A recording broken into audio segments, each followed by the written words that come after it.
the basic purpose of information, and I'm saying especially the dissemination of information, it's to affect and shape people's consciousness.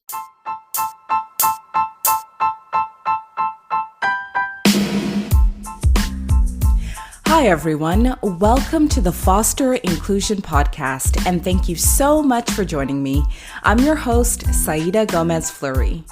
In this episode, Dr. Cheryl Thompson and Henry Gomez join me to discuss the correlation between media and our social hierarchy. Dr. Thompson is assistant professor at Ryerson University, the Creative School.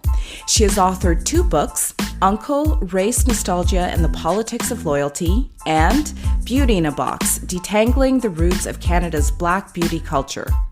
Dr. Thompson is also my fellow Cedarbrae Collegiate Alum and former basketball teammate. Henry Gomez is an educator, recording artist, entertainer, and lifelong learner. He also has a talent for predicting the future.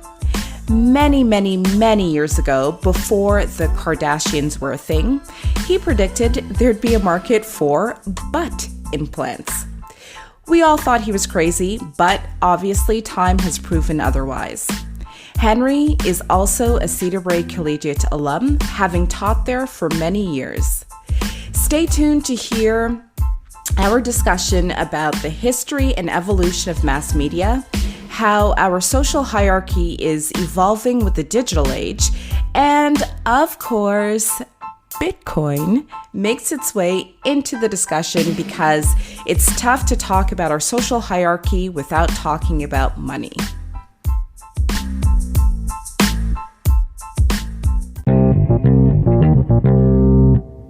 Dr. Thompson, Henry, how are you today? Well, I'm fine, thanks. Couldn't be better. Yes, I'm doing well, thank you. And how are things in Toronto right now? I guess it depends on where you live. Where I'm living, it seems to be okay. Things are good. And are you downtown, Cheryl? No, I'm midtown, like St. Clair West area. Okay, I'm still in the east, Scarborough. Things are fine out here. Nothing to complain about as far as I know. Things are all good here in Geneva. People are out and about and going about their lives. So we're in good health in this household. So everything's good. Great. That's good. I mean, yeah. I feel like your state of being is so much to do with your inner state of being too. Yeah. Not so true. Yeah. And of course we have the corona vibrations in the air that it's so pervasive we can't get away from it. But I like should I call you Cheryl or Dr. Thompson? Whichever you prefer, Henry. I'll be calling her Dr. Thompson, actually. Okay, all right. So Dr. Thompson. Yeah, it's so pervasive we can't get away from that. But I agree with you that it's that inner state of being that's really important in all this. Yeah, definitely. Well, thank you so much again for joining me on this episode to discuss the correlation between media narratives and our social hierarchy. In my experience, I'm seeing more and more that there are still actually a lot of people who have limited direct experience with other. And when I say other, I mean people who are different than they are. And even though they've got this limited experience, they still have very strong preconceived notions about other. So I actually think we underestimate the role media plays in influencing how we see ourselves and how we see other. So Henry, Dr. Thompson, I know that both of you have dedicated decades to media study and analysis, and I'm looking forward to this discussion and the insights that you will share with me and with the listeners. Before we get into the questions, can you provide the listeners with a brief bio? Dr. Thompson, we can start with you. Sure. Yes. So I grew up in Scarborough, which is a an older suburb east of the city of Toronto. I have a PhD in communication studies from McGill University. I spent some time at the University of Toronto and the University of Toronto Mississauga, where I held a Banting postdoctoral fellowship in the Center for Theatre, Drama, and Performance Studies. I then have been in my current position at what I'm calling X University, formerly known as Ryerson University, going on 4 years now, where I'm an assistant professor in the School of Creative Industries. Besides the professional bio, I always like to say that I am a sister, a daughter, a friend, a citizen, and I'm just really engaged in my community. Excellent. Excellent. And Henry, you've been on the podcast before, but can you refresh our listeners' memory? Yes, I am. I'll use some of Dr. Thompson's, what should I say, criteria as well. Father, husband, grandfather,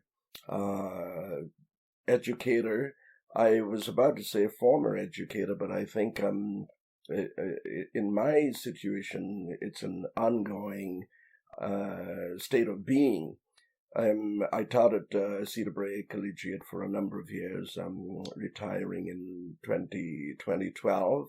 I still live in Scarborough, but Toronto, I consider all of Toronto my home because I know the city very well, maybe better than many people. And I wear many hats. I am a composer, recording artist, actor, calypso singer, performer, etc., etc., etc. Very involved in community, in the cultural arts, especially the carnival arts. And I'll leave it there for now. Oh, I should say that I do believe in lifelong learning, and as proof of that, after retirement, I went back to university just this year, as a matter of fact, graduated with my second master's from York University. Do I go on to the PhD? I don't know. It's something, the bug, I feel the itch, but I don't know. It's a toss-up between that and continuing to be composing, recording. All of these things are very time-consuming, so I don't know as yet, but I'll leave it there for now. From what I hear, it's a lot of work, right, Dr. Thompson? Yeah, I always say to people, thinking about doing a PhD is the same thought process of thinking of moving halfway across the world. Yeah. You're gonna contemplate that for a bit, and then when you do it, either you're gonna really feel as if you made the best decision of your life, or you're gonna be in perpetual homesickness. So it really is like a flip of the coin. Yeah. And I mean, even when you realize I've moved halfway across the world, that it was a fantastic decision, there are moments where I'm like, wow, was this the best decision? Yeah. Yeah, I've heard that comment from several people, people who've gone the journey, not by, way of discouragement. They've all been very encouraging. But they've all said, think hard, think carefully, because most people, it's a 5 to 7 year commitment, and that's on the low end. Because some people, it could take them a decade to get their PhD. Yes. And so that's just a big chunk of your life to be devoting to study. And often when you decide to get a PhD, you don't realize things are going to start to drop off. You might lose friends, you might lose connections, and you're thinking to yourself, but I'm just trying to better my life. What is going on here? And so it's, you can never anticipate all the things that are really going to change in your life when you make that decision. That's what I learned in my journey. Yeah. Family, friends. Like I say lost loosely because I just think, Oprah gives a really good analogy that it's just like when the rocket is going into space, parts of the rocket actually are supposed to drop off. Like it can't get through the atmosphere if it has all that weight. So even though I quote unquote lost some people, I'm not sad about that. They weren't there. They weren't going to make it through the atmosphere with. Yeah, I so love that because it's one that I use often. You know, you have the boosters and they have to be jettisoned at some point. It's such a beautiful and such an apt analogy. I just love it. But when it does happen in your personal life, it hits you sideways because you didn't see it coming. You know, you don't expect it. So but at the end of the day, you know, I keep saying to people, when people call you Dr. Thompson, like that's a very good feeling. Yeah. There's something to it. I agree. Yeah, full disclosure, I have to say that Dr. Thompson and I were at high school together. And Henry basketball. Gomez. Don't forget basketball. Basketball. I know. You know, it's funny when I tell people that I played basketball just about every single day, they do not believe me. And I'm like, wow, identity is a very curious thing. Like, you know, the judgment based on outward appearances is very, very real. It's very funny. But let's get into the questions because I am almost certain that we're going to spend a long time on each one of these points, and I've prepared quite a few, so I'd like to get through as much as possible. So we're going to start by looking at traditional media in the 20th century. Dr. Thompson, I know you've done a lot of research on media in Canada specifically. What, in your opinion, was the role of traditional media, so newspapers, magazines, television, film, theater, music, etc., throughout the 20th century and the first few years of the 21st century? Yes, so I'm going to try to answer this question without giving a dissertation, literally. Because, I mean, the first thing to understand is that while we focus so much on the sort of the advancements in media in the 20th century, the truth is you really need to start in the 19th century. Because, because the 19th century is really the beginning of what we would consider to be the daily newspaper. Like the newspaper as we know it today is the first form of mass media. And it really takes form in the 19th century when you have, especially in parts of Western Europe and what is really the Americas, but mostly North America. And it's serving a very basic function to give news of the colonies. That's why everything goes back to slavery, you know? Oh, man. And people don't like to talk about slavery, but it's very real. The purpose of the newspaper was to report on developments that were happening with the European empires in their colonies. And so that was basically the purpose of the North American newspaper was often to also report on quote unquote runaway slaves that have absconded with materials or clothing or jewelry. So a lot of the ways in which historians have actually recuperated histories of slavery, especially in the Americas, has been because of the newspaper, because they reported on what plantation, who left, what their names were. So that's where slavery studies have really developed because there was a record. So as you move out of the 19th century into the 20th century, it really begins in Western Europe. So the UK and France in particular, they start to develop what's known as newsreels. So as the 19th rolls into the 20th century, you have the beginning of film.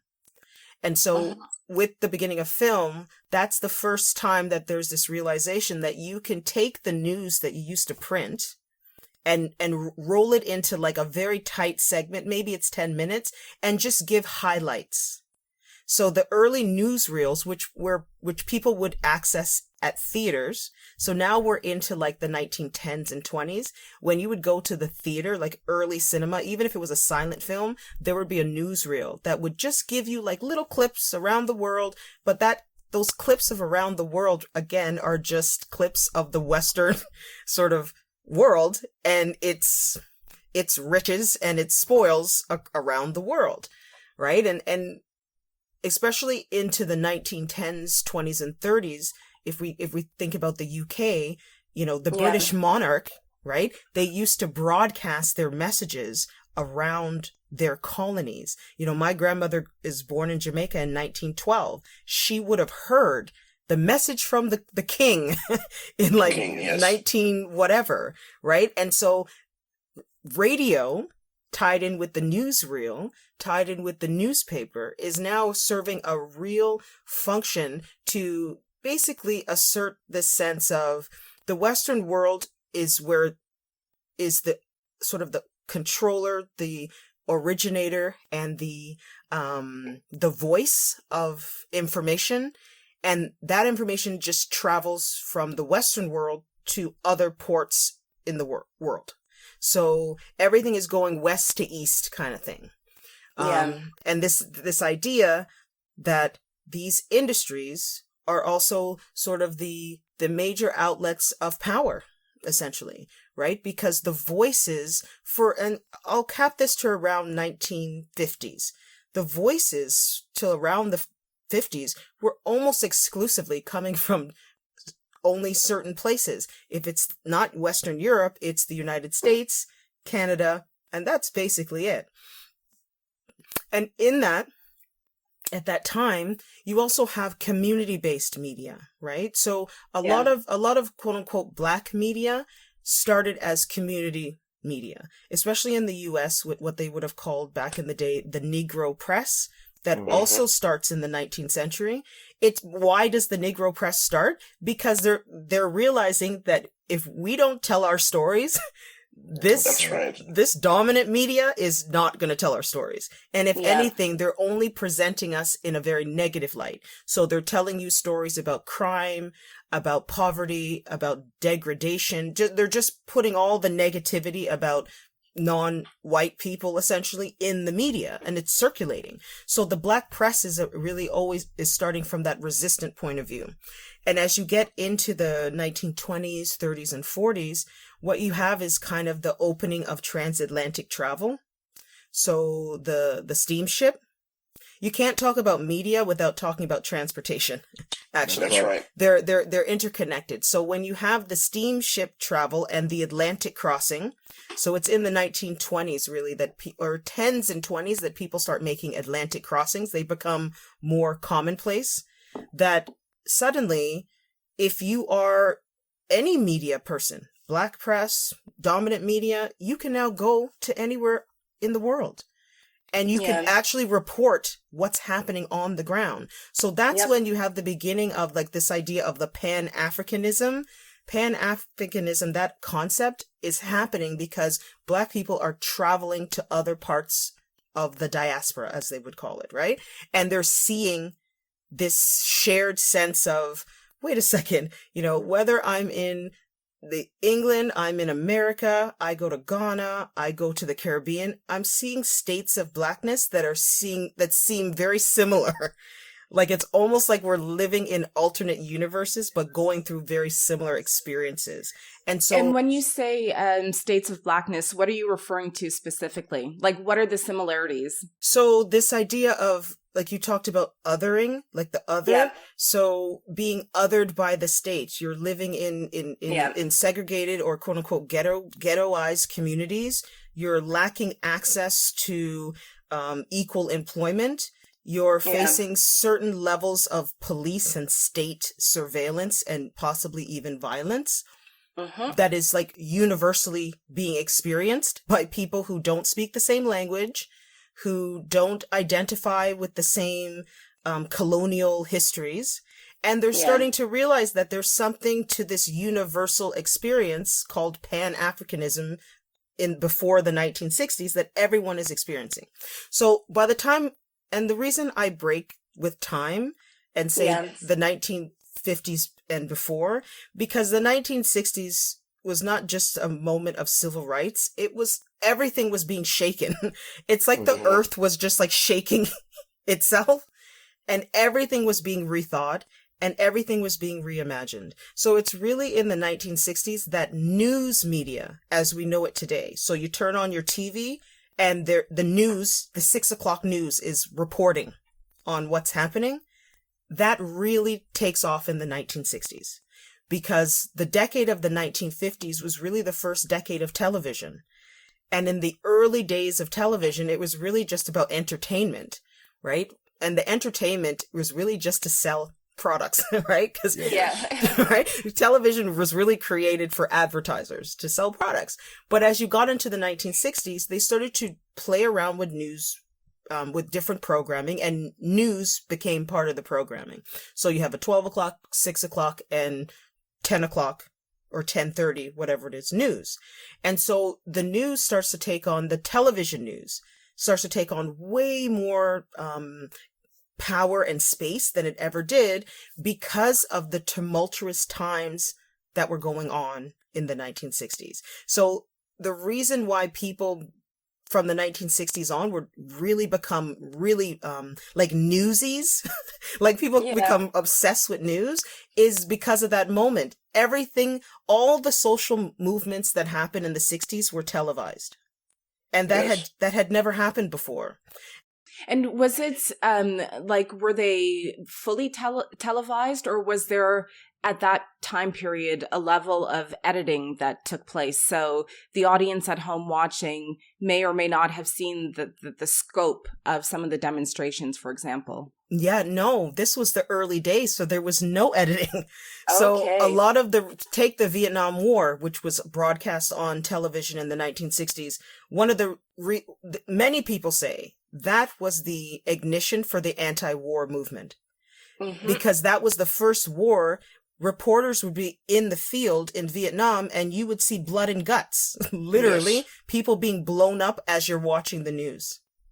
Wow. And no one had ever seen that before. All the other wars had been written in print, or they'd been tightly reported on through a newsreel, or they'd been sentimentalized through a Hollywood movie. So you really had like these sanitized versions of what war was actually like. The Vietnam War was the first war where people were like, oh my goodness, they're just going in there and killing everyone. Like, and then they started to ask, well, why? And so that's where the investigative journalism that we think of in the 70s and 80s, that's where it came from. And so as you get into the 70s and 80s, then you have it. Those are, for me, that's really the heyday of news, like journalism. You know, that's where we get all the people that we consider, in at least in the Western world, to be like these legends of news. Barbara Walters, Oprah Winfrey, they all came out of that era in the 70s and 80s, where it wasn't now just about the news, the evening news. There was the news special. There was the up close interview. There was then the talk show. So talk shows, it existed in the 1950s. Like, they were some of the first forms of television. But something happens in the 60s, that energy that just like changed people. It did something to reimagine the talk show. And the reason I talk about the talk show as a form of media, because I believe there's no genre of television that has been more impactful in people's everyday lives, anyone who was born or came of age in the 70s and 80s, than the talk show. Yeah, I remember in high school, people would watch, what was it, Ricky Lake? Ricky Lake, Ricky Lake, that's right. And what was it, Maury? Oh yeah, Povich? Maury Povich. Maury Povich. And Jerry Springer, I think. Yep, Jerry Springer. Don't forget Sally Jesse Raphael. That was my show. Donahue. Okay, it's coming back. Yeah, Ronaldo. I mean, or Geraldo, I should say. Geraldo, yeah. Geraldo. But so many. And so you got to include Phil Donahue. Phil Donahue, yes. Donahue was really the first. And so why was the talk show so impactful? Because it was ritualistic. It was on at the same time every day. It was a different topic every day, but the host stayed the same. You got to know the people. It felt like they were talking about issues that you were going through, because the issues were tied into the culture. So for the first time, you have a whole generation. I know in my own life, if Oprah had been born 20 years earlier, Oprah would not exist. Yes. It's because she came of age at the right time. Right at the beginning of the talk show, because the talk show really takes off in the late 70s, early 80s. That's when Oprah was entering the media. And so that essence of the talk show really stayed with us until the 90s and into the 2000s, when digital media basically threw all that out the window and said, take YouTube. YouTube is not just about a talk show. It's not just about news. It's not just about a film. It's everything. So everything that used to be discrete forms are now rolled up into one thing. So when you go on YouTube, you can literally access everything that I just talked about in one button, basically. And there's no filter, and there's no regulation, essentially. There's no censor. Things are censored to an extent, but there's no one determining the content for you. You're choosing the content for yourself. And so in the 21st century, just to wrap up this very long comment, what you essentially have is walled gardens in terms of how people get their information. So what that means is you are selecting what it is you want to know and the forms of media that you engage in. There isn't, quote unquote, this shared media experience of the 20th century and before. And so that's the reason why people feel like things are more polarized today, because they actually are. We're not sharing in the same content. So back to the 20th century, where I would say media was more centralized. There were, even before social media came about, we had less television channels to choose from. And chances are in families, the television was on at some point. So everyone had access to the same images and the same messaging. So in that time period, how would you describe the social hierarchy in Canada and in the US? The social hierarchy in terms of like the consumption of media products? Or the class system in Canada and the US. You mentioned that we have to look back to the beginning of the 19th century, and a lot of the reporting had to do with, what slaves were doing, how, I guess, property and equipment were running, because it was a very lucrative business, slavery was. And so to me, that in itself already establishes a class system within Canada and the US. So if we go back to the 20th century media, where you have a lot of centralized, when I say centralized, I mean like programs streaming on a few select channels. What was the class system at that time? Like, for example, were people of African descent still sort of deemed as being at the bottom of the pyramid, or how had things evolved? Yes, okay, so it's a complicated question, because all media has always been, it's always served, not to use too academic a language, but it's always served a hegemonic purpose, right? That's right. To reflect back to the ruling class or the dominant culture who they are and how they see the world, right? It's always done that.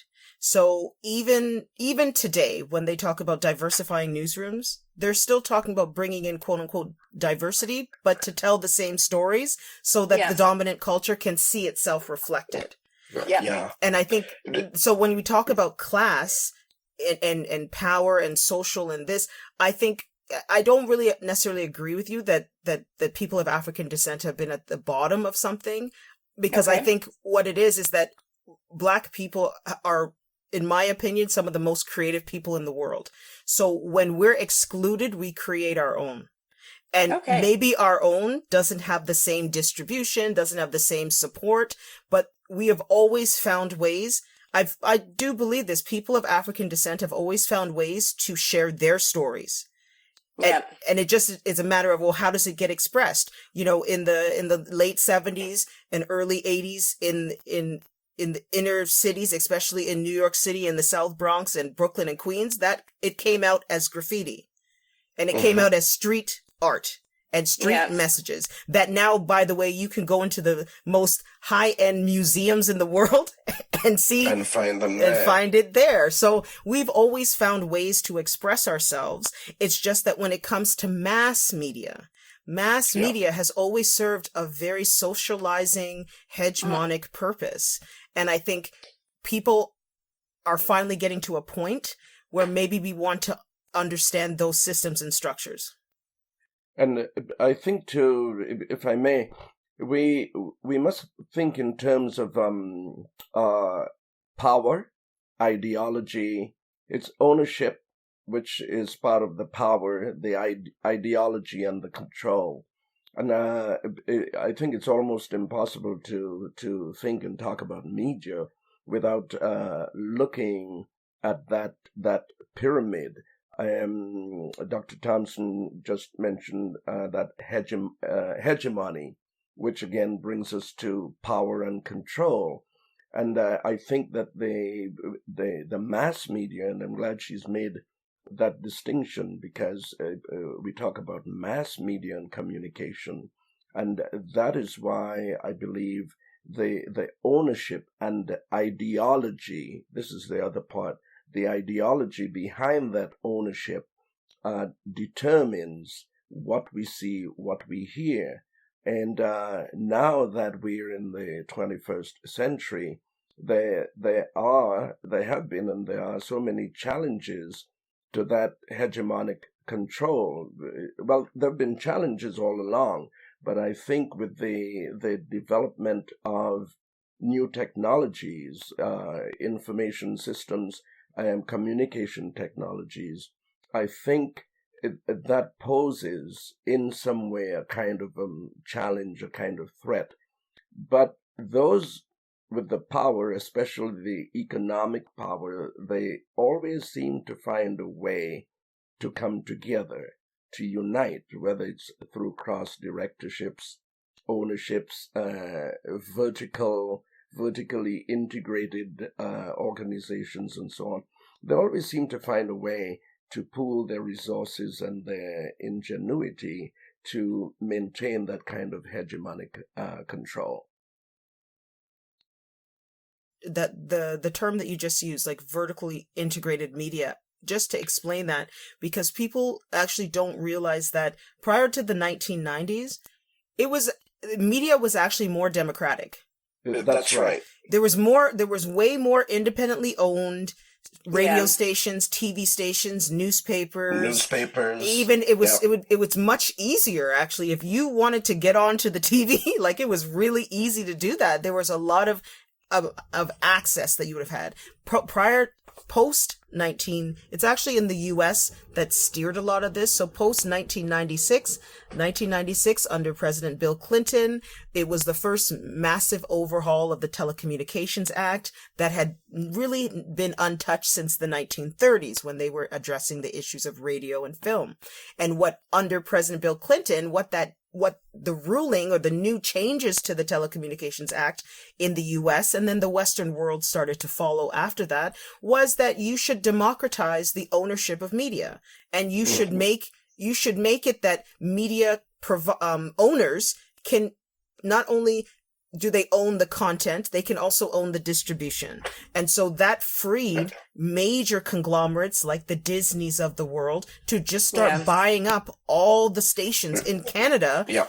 Canada's actually the most vertically integrated media system in the entire world. So we have basically, there's Bell Media, Rogers, Shaw, Quebecor, and Quebec. Chorus or Shaw. Yeah. They own Quebecor. Exactly. They basically own everything. You can trace every newspaper, every radio station back to those four companies. And what that means is that you have a less free media there's less dissent. There's less, if we think about the concept of the public sphere, there's less diversity of thought because it's so vertically integrated. And I think if more young people understood that ownership, I think they would be more empowered to at least try to imagine a different way of doing things. So what is it? I mean, I haven't lived in Toronto since 2008. And I think the last time I was back was maybe July of 2019.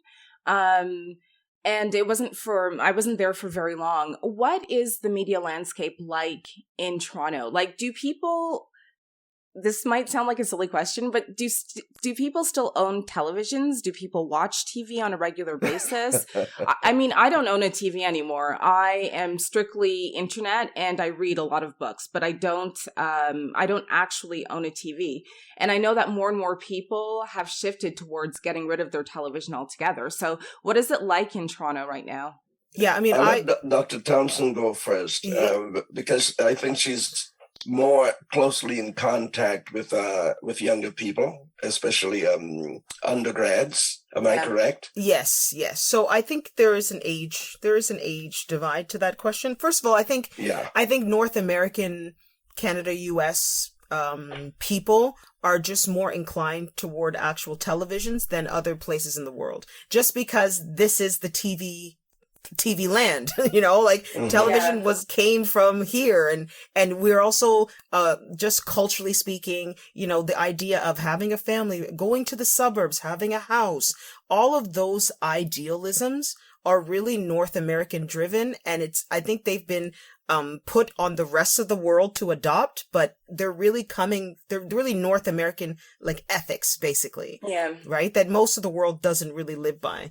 But I would say that I think younger people, if they have a television, they're just broadcasting from their laptop or their phone onto the TV. Like, either way, they're watching some kind of digital content that's probably on, like, a streaming service, if it's like Netflix or Amazon Prime and all that, right? And I think older people, and I now have to put myself into that category. So anyone no, for real, like 40 plus. If you're 40 plus, you probably have a television that you probably watch at home.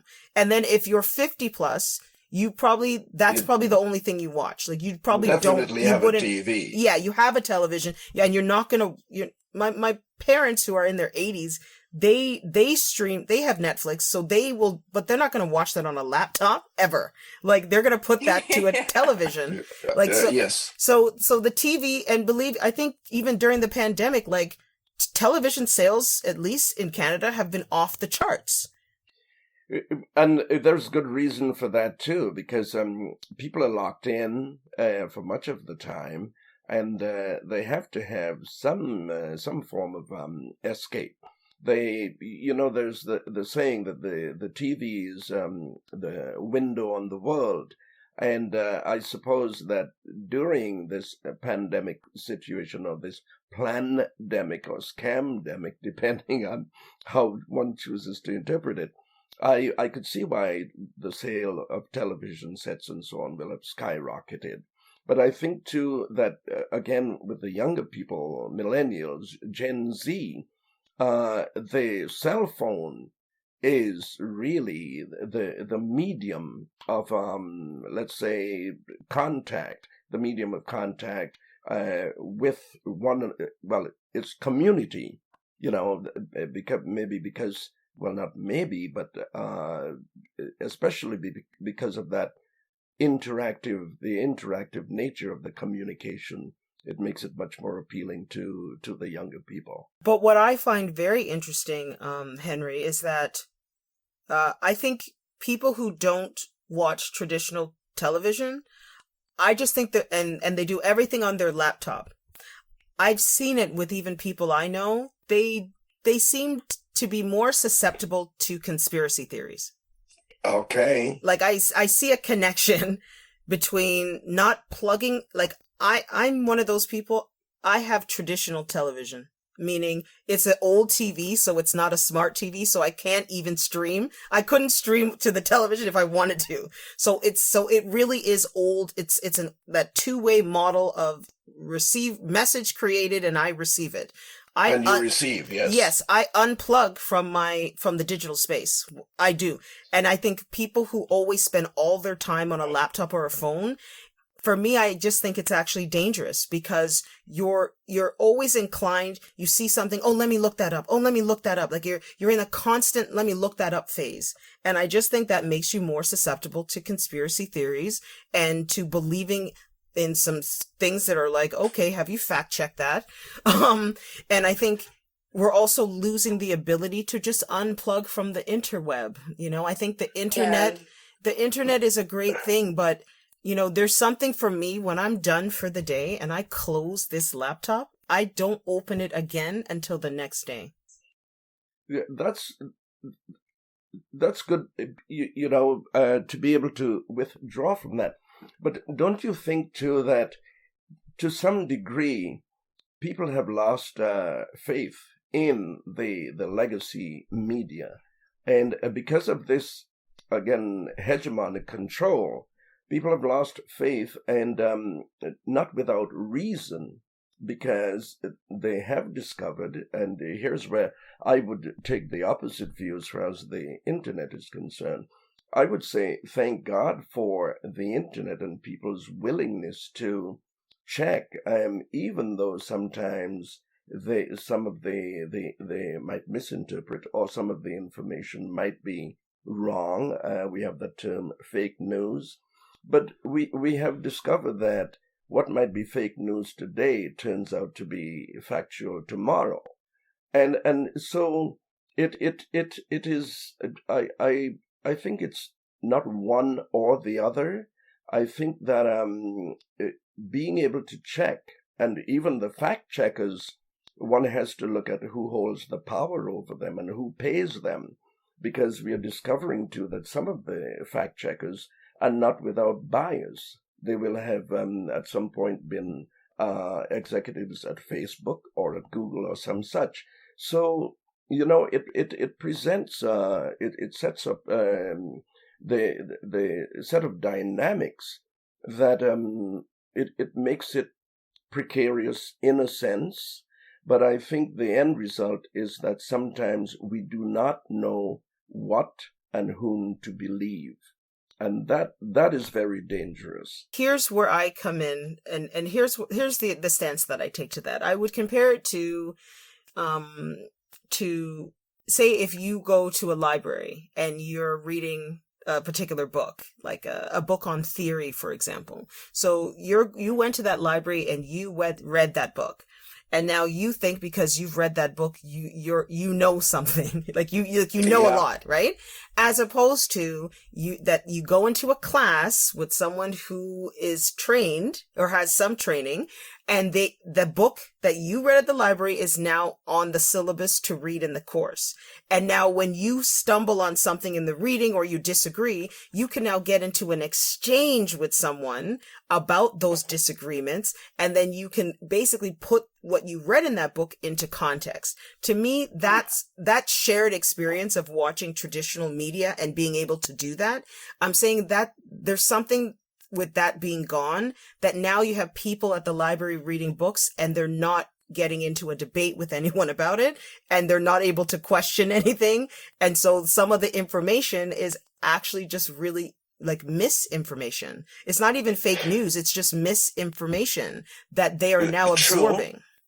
Mm-hmm. And there's also a step further, you read the book's part of a syllabus, you join a class, you can have debate, and there's also the real life experience. Yes. And I think that while I understand fully, Dr. Thompson, where you're coming from with respect to, sort of like splintered information all over the internet and people, engaging in conspiracy theories. But I also think that, from a North American perspective, this reliance on television, not necessarily knowing how to manage the internet, and maybe not traveling and actually meeting people or experimenting with things is kind of dangerous, because it gives a false sense of knowing. It gives a false sense of experience. That I definitely agree with. You're right. You see, sometimes I am, not sometimes, but almost always, I reflect on the collection, the interpretation, the dissemination of the information. I go back to Dr. Thompson referencing the Vietnam War, where reporters had a degree of independence, let's say, And because there was more competition, let's say, among the owners of the mass media, especially television. Yeah, economic incentives are very important. There we go. So now let's advance. Let's leave the Vietnam War and advance to the Gulf War, the first and especially the second, where I think for the first time we had this concept of reporters being embedded into the military.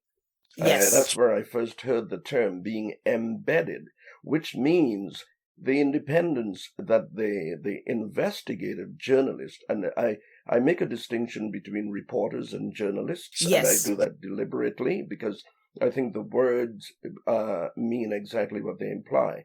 Now, we've had reporters embedded in the military, which means that their reportage had to be approved.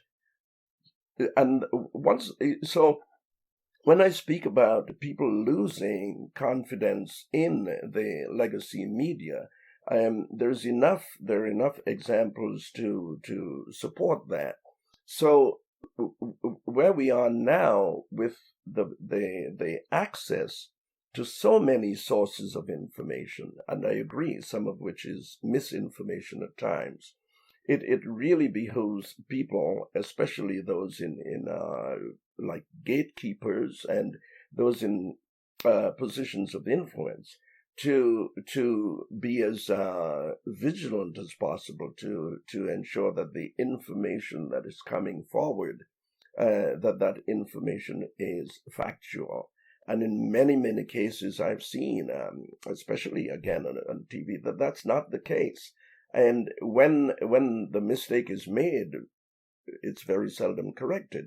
If we look at newspapers, what's left of them really, there's always a big difference between the blaring headline on the front page and the correction, which is buried somewhere in the middle of the paper where you can hardly find it if a mistake has been made.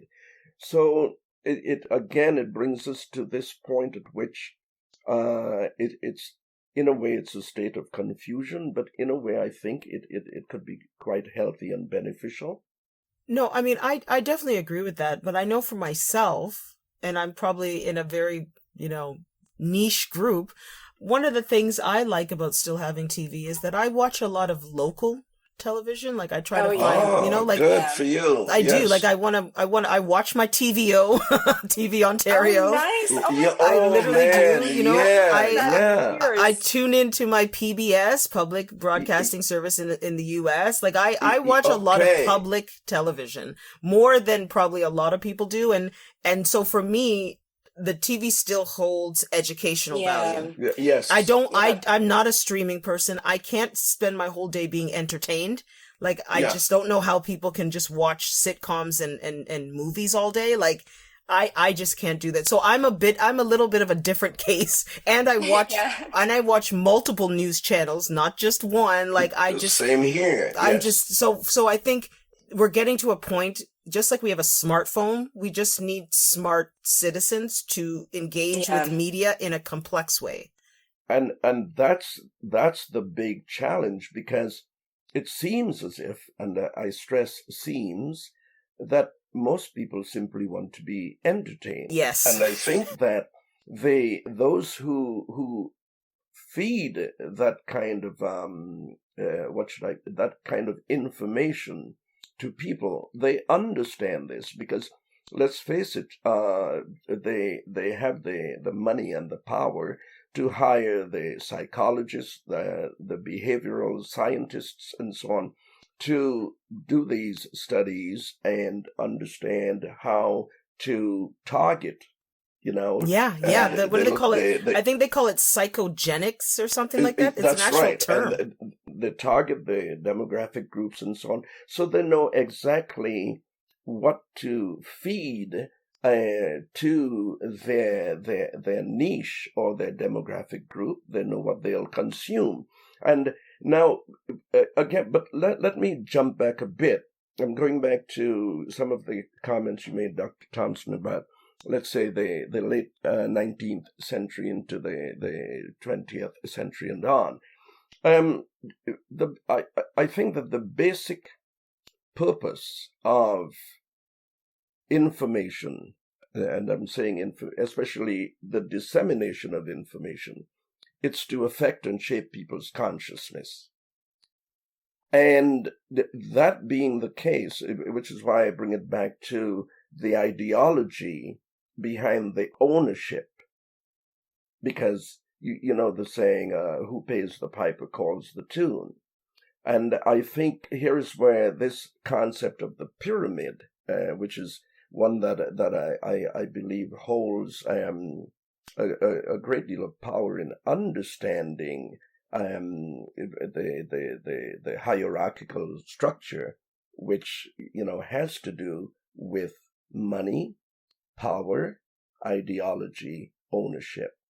And that affects everything else, because our consciousness is being bombarded every day, to the extent that we allow ourselves to be exposed to media. And there's no escape, really, because advertising, again, another form of dissemination of information, it's all around us. When we walk outside, we see the billboards, we hear the sounds, we can't escape it. So how, making sense of all this information, which direct us to make choices in our daily lives. I mean, it's quite a predicament that we find ourselves in. Well, the great jazz, and I would call him a poet, Jill Scott Heron, right? Yeah. Said that the revolution will not be televised. That's but right. You know what? The truth is that he couldn't even imagine this world where it's not even that the revolution will not be televised. It's like you're not even sure if the revolution is real. It's happening. I love the way you've put that. That's yeah. I mean, one would say, what revolution? And I think this too is one of the roles that entertainment plays. And when I say entertainment, I mean I include sports. Yeah. Oh, yes, big time. Not only music, cinema, but I think especially sports. It's one of the roles that entertainment plays in attenuating our senses of what is really happening around us and how they're impacting our lives. And talking about that, this vertical integration extends into sports ownership as well. Oh, absolutely. So it's a total, and Dr. Thompson, to bring it right back to you. There's a concept I've read and heard commented several times that even our highest paid athletes, they are like highly prized, highly owned thoroughbreds, slaves. Oh, yes, they used to call the football like a plantation. Like football right. was being run like a plantation. So while the particulars of the situation have changed, the basic tools and concepts of control have not really changed. They have adapted to the technology. The technology has changed, and in many ways, it's as though the technology has given them even more power and control. So the hierarchical system that we are looking at, I think we still have the very privileged, those who own, those who control, those who determine who gets hired, who gets fired, those who determine what messages will be communicated and how they would be communicated. That's still, again, they're still the top of the pyramid. The irony is that the base of the pyramid, which is more, I should say, more numerous, and the power of the pyramid, the base But the apex is so, how should I put it?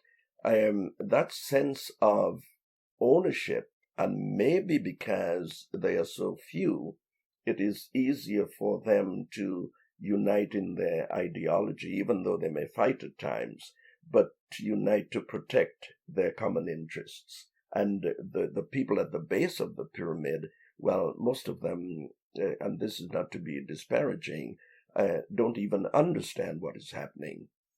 No, and I would say just quickly that, most people keep a traditional TV to watch sports. Like, that's actually the only reason they have a TV. You got it. So the media industry, that is the sports industry, is intimately connected. And I think most people don't realize, even if you look at ratings every year, look at the top rated, like the top 10 events will be sporting events. Yes. If it's not the World Cup, the Euro, all the like European football, American football, the NBA, the baseball, like that's literally what most people are actually watching. And why is so frightening to me is because most sports today, just like the origins of television in the 50s, is really just to sell advertising. Yes.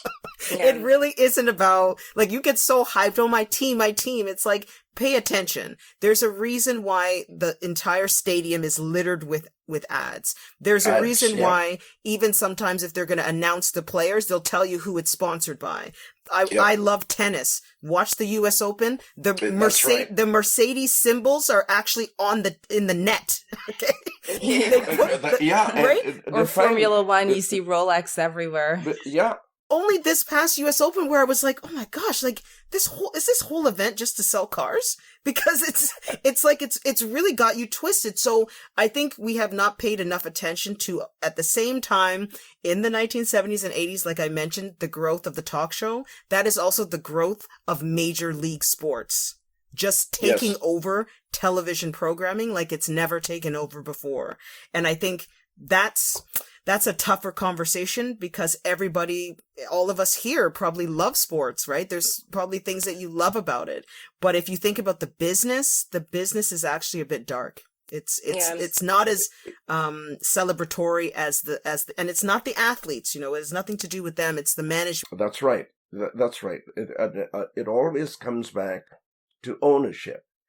And now, and again, going back to the creation of empire, I am going back to colonialism, which we can't really escape as a reference point. And again, this sense of the hierarchical structure, we have to look, again, Dr. Thompson mentioned it, the king at the time, later on the queen. And cues are taken from the top. So when we've had, for instance, all these trading companies like the East India Company, I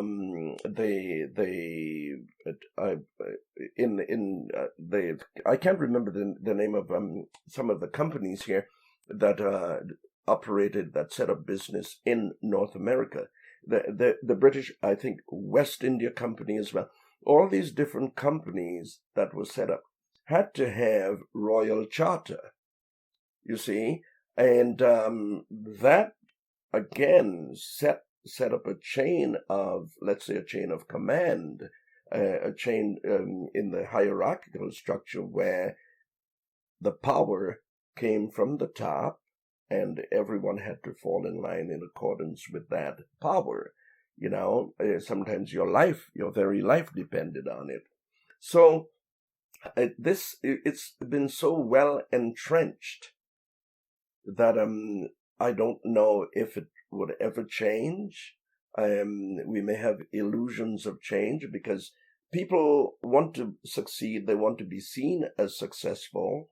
And as human beings, we take cues very, very quickly, very easily. And we know right away where the power is. And we say, okay, look, if we want to advance, then we have to, quote unquote, we have to play the game, to use that sports analogy.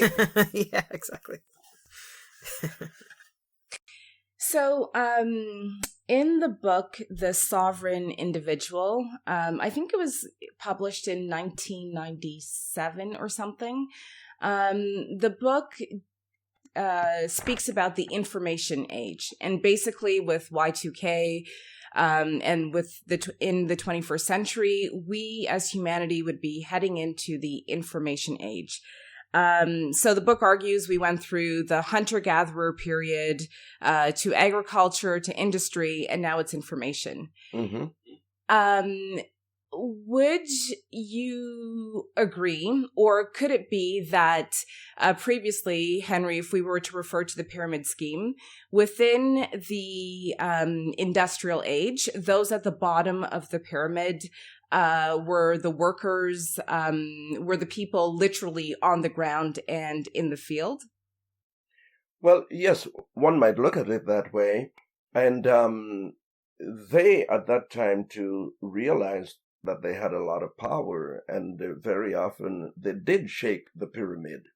They did destabilize and rattle the pyramid. This is how we have been able to make some of the social gains that we've made. If I might reference Canada here, for instance, if I look at our healthcare system, which is, excuse me, has been and is moving away from what it was intended to be, and we think of someone like Tommy Douglas, out in, I think it was Saskatchewan, being able to rally people to get the kind of healthcare system that Canada has. I think that is at least one example of the people at the base of the pyramid being able to, shake things up a bit and cause enough concern and wield sufficient collective power that Canada has been able to establish and enjoy one of the better healthcare systems in the world. So yes, those who are quote unquote, let's say, educated, those who are in the legal system, the executive system, in politics and so on, usually those are at the top. But in the past, some of those people came from the bottom and rose to the top. That is hardly happening anymore. Yeah, I mean, the rags to riches tale of which really, again, is a tale of the 19th century. Yes. It's harder to imagine. But what I wanted to say in terms of that comment about the information age, I think when most people hear like the information age, the knowledge economy, all of those things, right? They're thinking of sort of the service industries or the work that's happening outside of what we would call the industrial economy. So outside of manufacturing and products, but more numbers and service and the digital world. But what most people don't realize that the currency of the information age, and a lot of the authors who were writing about this in the 90s and even into the 60s, there were people in the 60s talking about the knowledge economy. They didn't anticipate that the currency of this economy is attention. Like attention is like that's the currency. So the attention is how long do you stay on your social media? What are you tweeting about? What are you resharing? What are you liking? Like that's actually how many companies, like hundreds and thousands of companies, are making money literally off of people's attention. And I think that's what most people don't realize when they think that sort of like, oh, I don't matter, or I'm not a bit. No, you really do matter. Because the minute you turn off and then you convince your friends and your network to turn off, it's like a spider's web. Right? It'll just be like a groundswell reaction of people turning their attention away. And so they have to do everything they can to keep your attention.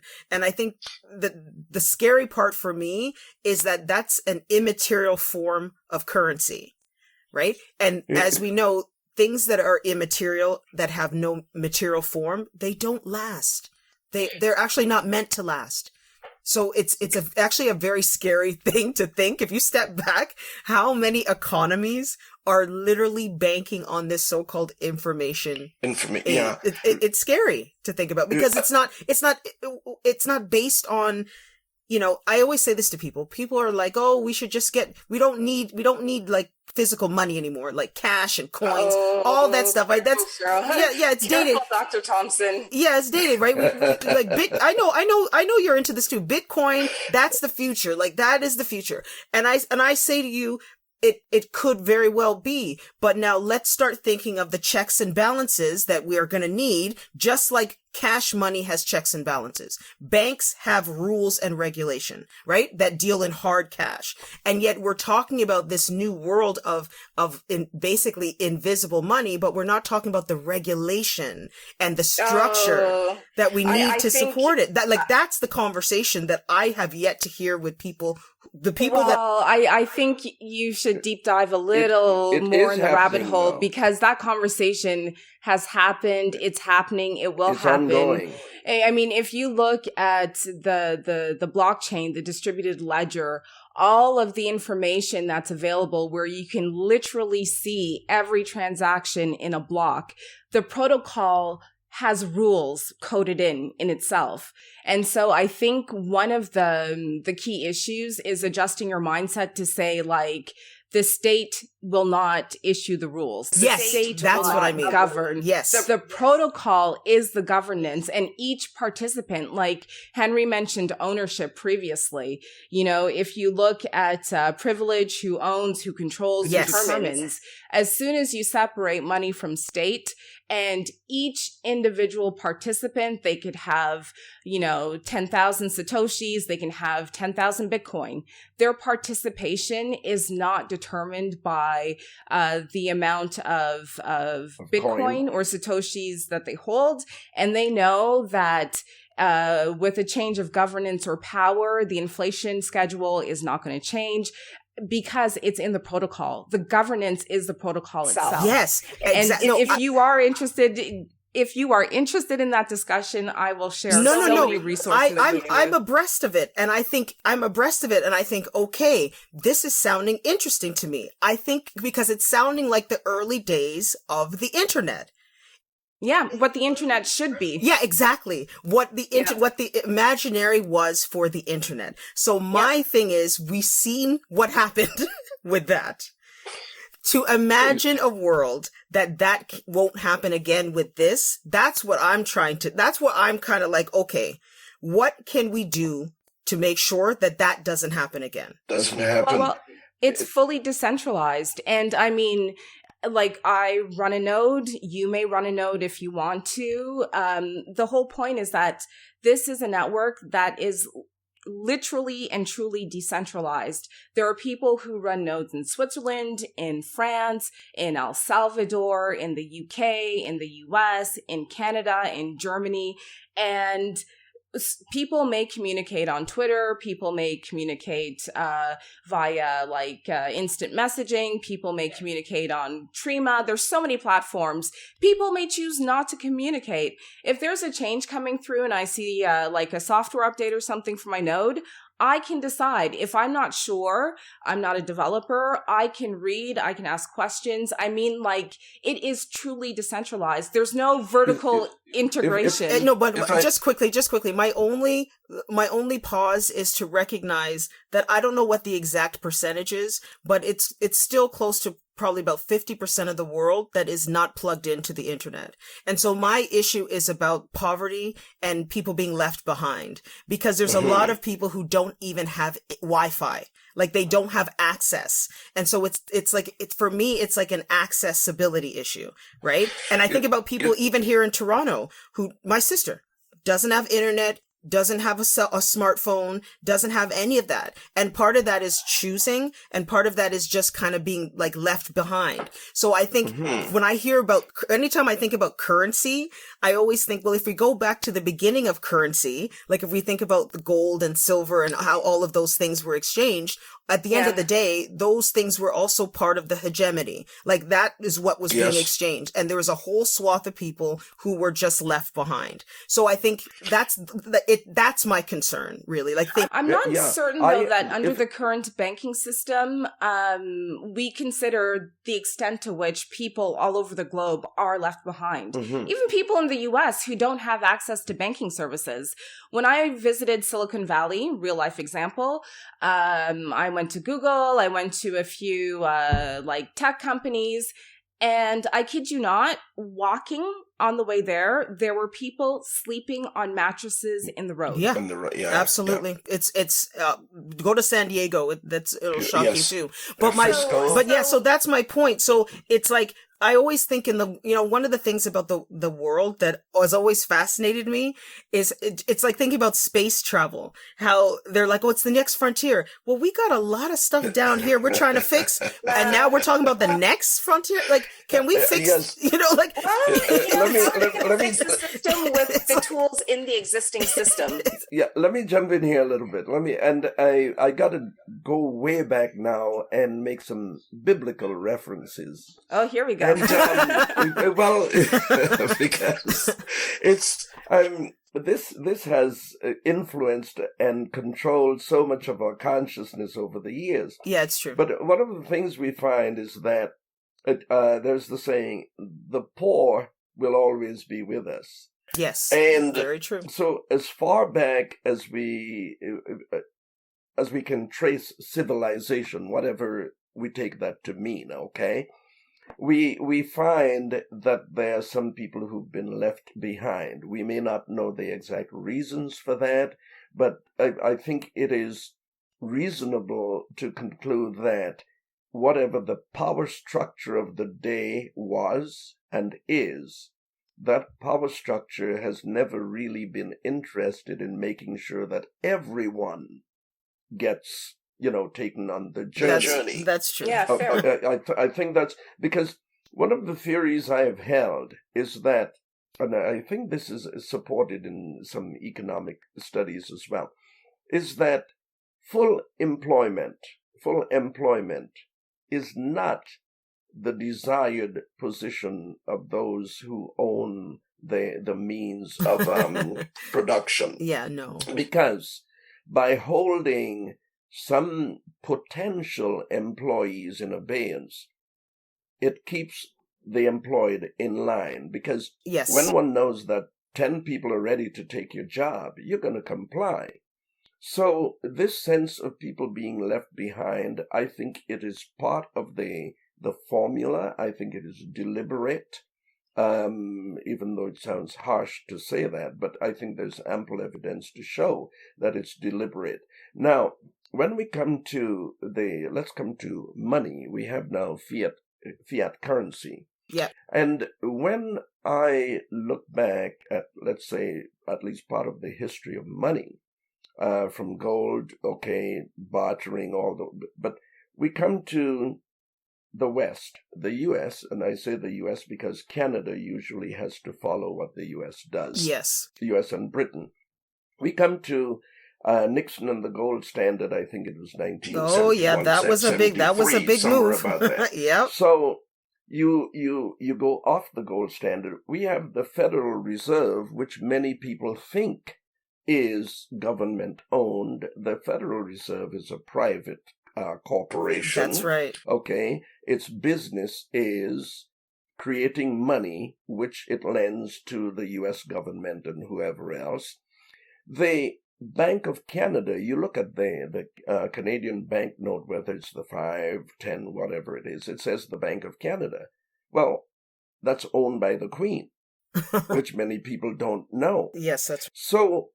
If you have this system, this fiat currency, in which people's lives are controlled, let's extend that and go to the IMF and the World Bank.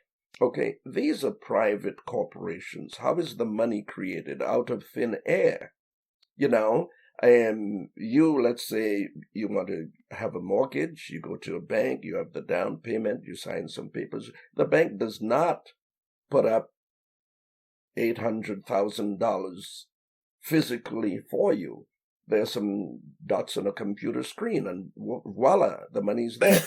So this fee, and as long as this system continues, I think that it does not allow sufficient agency to many people. Now, I'm not saying that the cryptocurrency will be the perfect, or it will be the solution. No. But I think it will offer a degree of agency to the people involved that the fiat situation doesn't, because the fiat situation is so easily manipulated simply through interest rates, whether you decide to increase or decrease or keep interest rates where they are, but it's always manipulated in favor of those at the apex of the pyramid, of the rich. You know, another real life example, my home price has increased by, 20 or 30% in the past 3 years. How is that fair for a young person starting out today? Oh, yeah, don't get... the city of Toronto, oh, yeah, we're in the... all over the world. How is that fair? Yeah, it's definitely not fair. And I think when we talk about the reality of like currencies and all the different things, rooted, again, earlier in the very beginning of this conversation, I talked about transatlantic slavery. Yes. And I just feel we can never get away from that conversation whenever we talk about any kind of currency. Because at the end of the day, and to Henry's point, yes, there's always going to be a swath of people who are left behind. What concerns me in our era, this era right now, is that those swaths of people who are left behind are like multiple nation states. It's not just like a few, right? Like we're dealing. So in my head, I'm thinking, when is there going to be, we talked about the UN and the IMF. At this point, I feel like those things need to go, and we need to have but really, because when are we going to have, we need to have a world conversation about the clear two worlds that we're living in. Right? There's it actually is no longer the quote unquote industrialized, developing. Those concepts of the 20th century, we actually need to rethink them, because to me, it's the digital and the non-digital. Okay? That's the real divide. I'm glad you said that, because it brings us smack into what's happening with this pandemic. You say the digital and non-digital, but it seems it's going to be the injected and the non-injected, because we are setting up again another hierarchical system. Yes. Based on whether one is allowed to choose, and I choose my words very But Henry, even in that choosing, it's digital, because the vaccine, the passport, it's all going to be it's a digital. Right? And I just like to step in and say, because I know that a few of my listeners have expressed that they don't like hearing about the transatlantic slave trade. It's in the past, blah, blah, blah, blah. And I think that, Dr. Thompson, the groundwork that you've laid for this discussion is very important, because it gives insights into the mechanism. It gives insight into how the class system is created. And as we are in the information age, in the digital age, as Henry will explain, it's good to know just how we can be segregated, discriminated against, etc. Well, Henry. Quickly, go ahead. What I like to say is, you can't talk about the luster of the plantation unless you go back into the fields and see who's working there. People, I love that. But it's real. People love to marvel at the beauty of the British Empire and the palaces. Well, how do you think they got that wealth? It wasn't because they're just so nice. I mean, I just think people have to get real. They have to get real and get honest. They stole it. And going back to Bitcoin, my keys, you can't steal it from me. Well, I put a ... yet.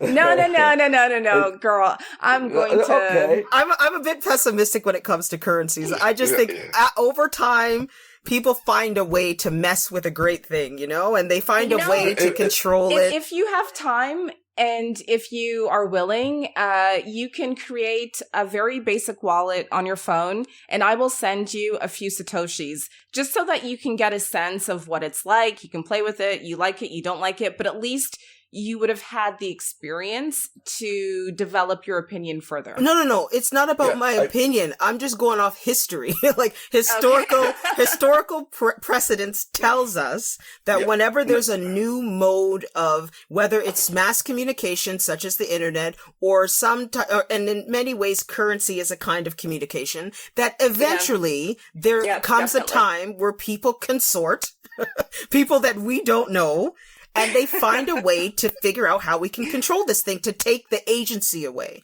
So what I'm saying to you is that that's not really my opinion. It's kind of like what people do. So I'm always a late adopter to anything anyway. Because I want to see how it plays out.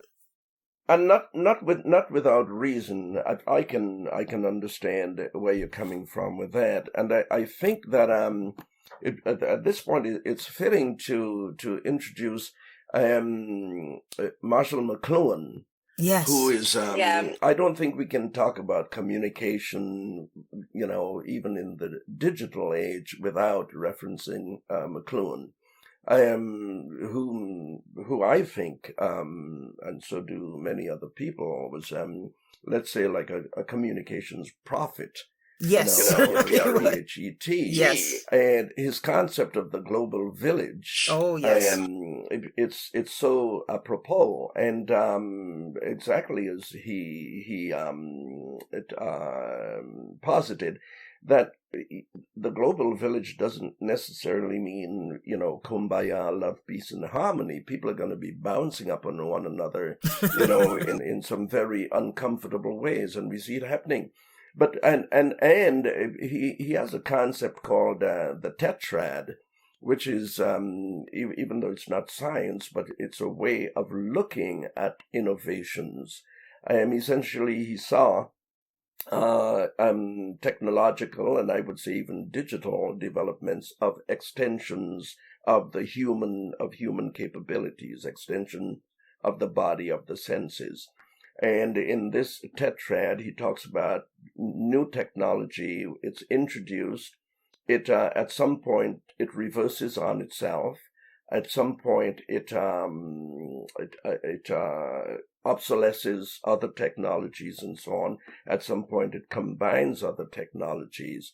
And I think here now in this digital age, we have seen ample evidence of that. For instance, the internet allowing newspapers, magazines, television, radio, everything to be combined into one. But I want to come back to this again, this sense of the digital passport. Yeah. And to me, this is the epitome of ownership, because and when I say ownership, I mean ownership by the state, Yeah. Because one has, with this digital passport, it's the ultimate in control. What I want to know is why they never came up with a digital passport before all this COVID thing. Well, like an actual passport that you could travel with. That's a good question, and I think there are people who have the answers to that, but I don't think they would be willing to be truthful about the answers. And here's one instance in which I believe that people are justified in being suspicious, being even frightened, being very hesitant, and putting up opposition to this, because we have to think in terms of human rights violations. At least here in Canada, the Canadian Charter of Rights and Freedoms, the Canadian Bill of Rights, and to have all these being stepped on and violated so blatantly and so quickly. Quickly. And now, Cheryl, I am Dr. Thompson. One of the things that has perplexed, angered, yes, I would say angered me about this process is the ease with which academia has capitulated and is going along with this. And I say this because, as you would know, in there's something called what is the term again? Informed consent. Yes. You know that we dare not interview a participant or a subject in a research project unless we give full consent. We have ethics approval to go through and all these different things. And I look at the universities in Canada, and they've been eager to jump on board with this. Well, you can't come back on campus unless you're fully vaccinated, even though people have not been given all the information so that they can give informed consent to being injected. Well, let me just say this, because most people don't understand. You're talking about all the things we've been talking about in terms of hierarchies and all that. The university itself is a hierarchy. So what the public hears from universities is coming almost exclusively from what's known as the executive branch. So that's the president, the provost, all those like big titles. They are very much often disconnected from the academic branch where I sit. Right? Yes. And so the academic branch, we have a union, like most people, we have representatives, and believe me, we voice our opinions. We push back, but we're working within a frame where the executive branch, and one of the conversations we have yet to really talk about is neoliberalism, because that has shaped everything for the last 40 years. And more education is being run like a business. So people are making business decisions, not necessarily decisions that speak to Henry what you're talking about, informed consent and consensus and community. No. It's a business decision based on butts in the seats and ensuring and all the profit models that they use, that how many students do we need to still be enrolled, to still see a profit, and this and this and this. So that's revenue generating units. That's right. And even though in Canada, our universities are publicly funded, all of our universities for the most part are publicly funded universities, but they're like a split model where they can do private revenue generating private partnerships. Yeah, they can have partnerships, they can have endowments. So they have room to basically, some people would say double dip, because they get the operating costs from the government. Usually it's provincial governments. And then they can also seek money elsewhere. From corporations. So we've gone full circle. So that, and we have to put the politicians into this group as well, because there is a saying, the people elect the politicians who have already been selected. So we go through we go through this little dance at election time, and we mark the ballot and so on and so on. However, at the end of the election, the politicians still have to go to the power brokers for money for their various projects, and their desire is to remain in power as long as possible, so they too play the game. So again, we have really, going back to this concept of the pyramid, whether it's the universities, whether it's the politicians, they're all taking orders from the people with the money. That's right. That's where the power is. But that's the reason we need, to be honest, that's the reason, if we're talking about revolution, we actually need more people to be politically engaged and to disrupt every single thing about politics in every country that has ever been taken as the way things are done. Like, that the way things are done, like even the election that we just had, status quo, like we really need to get over that. Like, it's just holding us back. But you know what it is? It's because people are afraid of change, and also people are afraid of tumult. Because they know when things change, it's going to be very rocky, and people have climatized to comfort, getting back to media. And being well, there you go. And I was going to say, like, when I moved to Switzerland, I did go through withdrawal symptoms because I don't have billboards all over the place. Like, it's quite literally quiet, like on the visual landscape is quite quiet, I would say. And it is uncomfortable change, what you're describing. And something happens all of a sudden when you're not numbed by the television, when you're not getting hype or fake hype for some football team that you don't follow during the year. Something happens on the inside and you actually become interested in your local life. Yes. Like Dr. Thompson, you mentioned earlier that you watch a lot of local TV, TVO, PBS, which I think is wonderful. And if you take away the TV, you actually have to get outside and speak to people. Yes. That's right. We have elections and referendums here quite frequently. And for one referendum, I was very fortunate. I could speak to a local butcher. It was about, the referendum had to do with the environment. And she could explain verbatim how her business, how her livestock would be impacted by this. And that's another level of engagement that I think is difficult to access when you're constantly watching TV, or like you mentioned earlier, Dr. Thompson, if you're always on your phone, just going through social media, you miss the real stuff and you lose out on meaningful engagement. No, So I mean, true. it's very true. Like this summer, for example, because of, COVID, not able to travel internationally, I just went on a ton of day trips to little towns and like hamlets around the province. And it shocked me when you go into small town Ontario, how different it feels to living in a city. Like you actually feel some of those places I went to, I thought I had left the country. Okay. Yes. And I was maybe 3 hours away.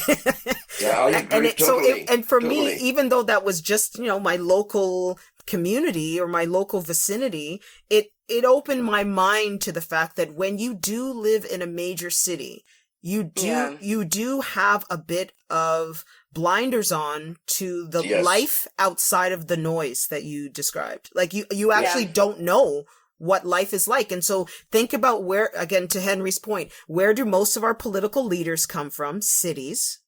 Yes. Right? Where most of our political leaders also happen to be white. Okay. Yes. And most of our political leaders are connected through lineage or employment to what I would consider to be historical families or companies. Yes. And that takes it right back again in case of the, let's say, quote unquote, the British Empire, which would take in the United States in a sense, again, this sense of royalty coming down the line. You see, you said it, you're born into certain families, and that gives you status, it gives you privilege, loyalty to the crown is very important, which is why very often people working for the federal government have certain benefits and privileges that others don't have.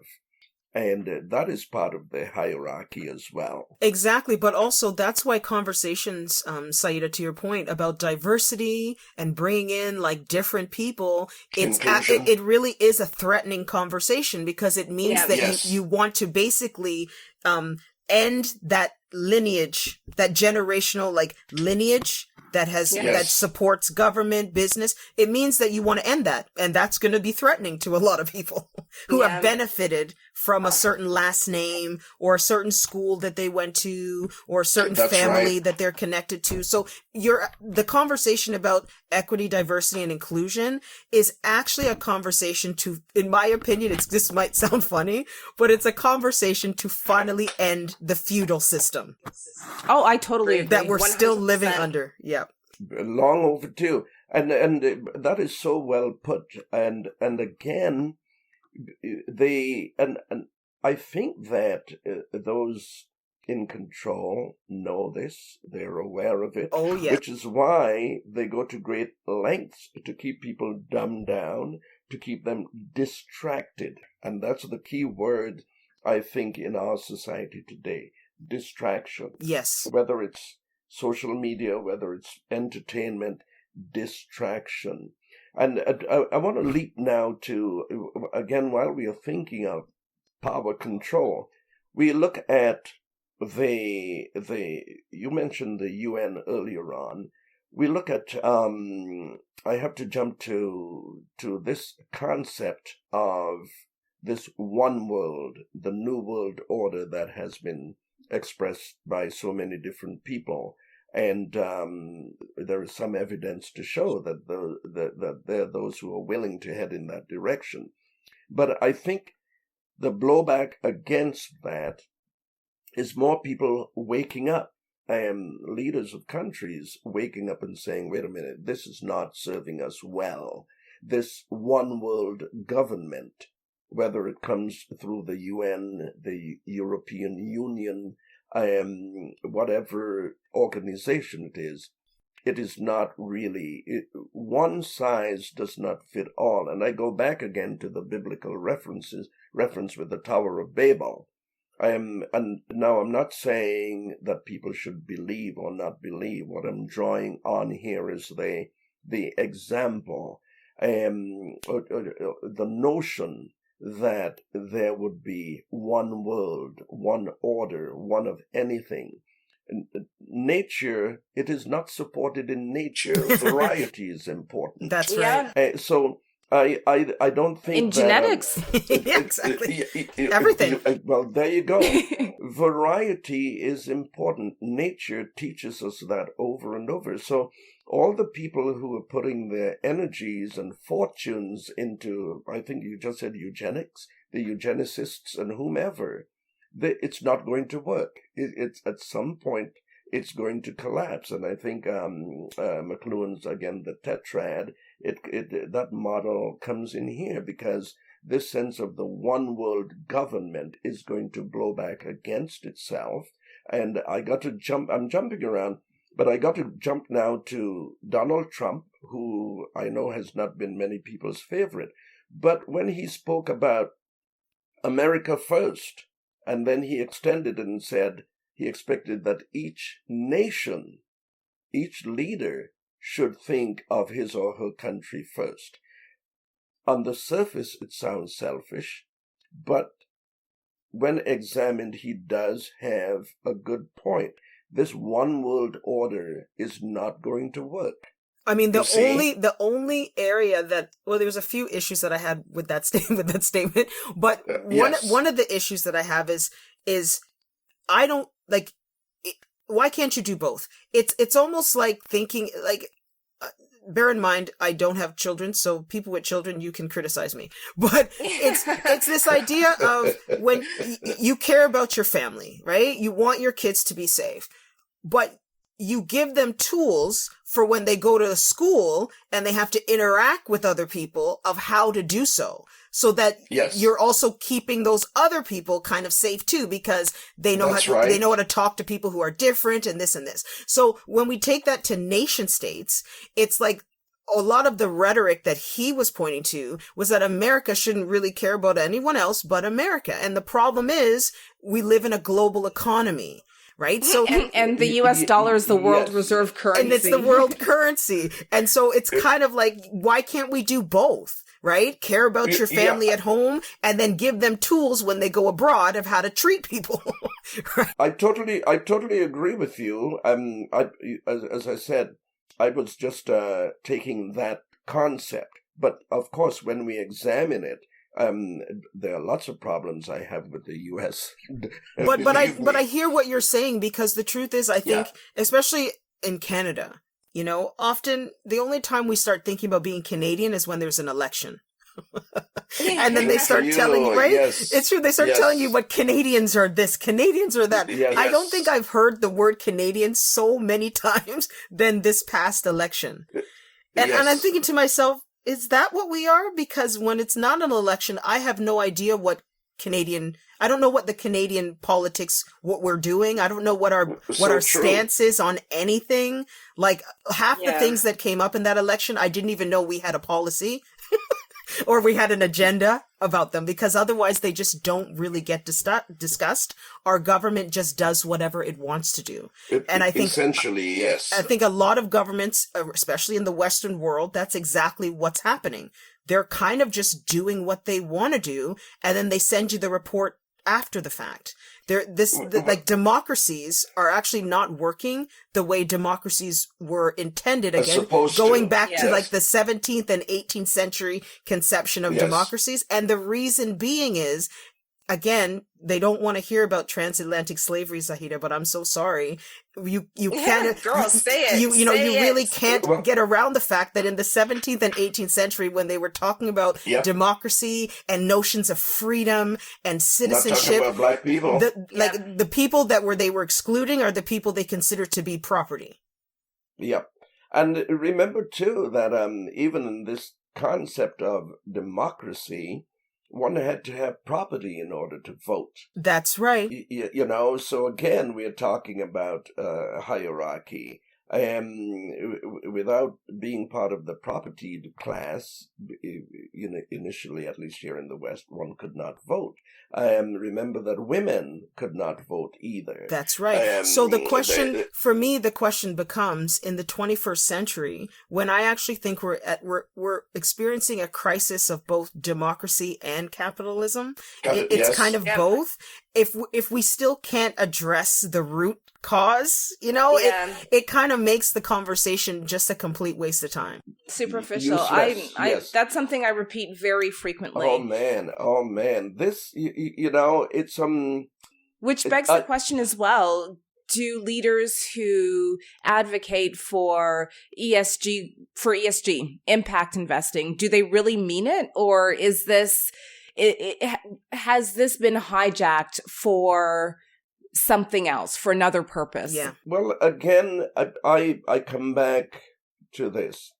I say that the people we call leaders, are they really leaders, or are they people who, they're figureheads who take instructions from their invisible bosses, invisible to us, all right? They know who their bosses are. They know what instructions they're given. They know what their policies and programs, which will be allowed and which will not be funded. And they are aware of all these things. So they show one face to us, the public, and they show another face to their bosses. Now, Cheryl talked about, or we have been saying, it's impossible to talk about our current situation without going back to slavery. And Saida, you reference Isabel Wilkerson, who again addresses this very well in Caste. Yeah. And I really believe that we'll be in this mess, I don't know, maybe forever, because the leaders are very dishonest with themselves and with the public.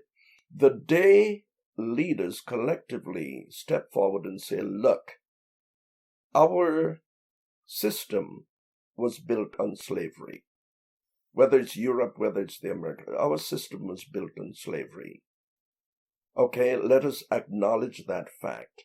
Let us now take definite steps to address this head on. And yes, it will be tumultuous because there are those who will see themselves as coming out at a loss. Will that happen? I don't think so. The kind of courage, not only courage, but the kind of collective thinking among those with the power that it needs to bring that about, I don't think it's going to happen, because people simply want to protect what they see as their interests. Yeah. And also, I mean, one of the things that I know I deal with students is when I teach, I teach a lot of this stuff as well. I slowly try to get them to understand that much of what you know to be true is a lie. Oh, man.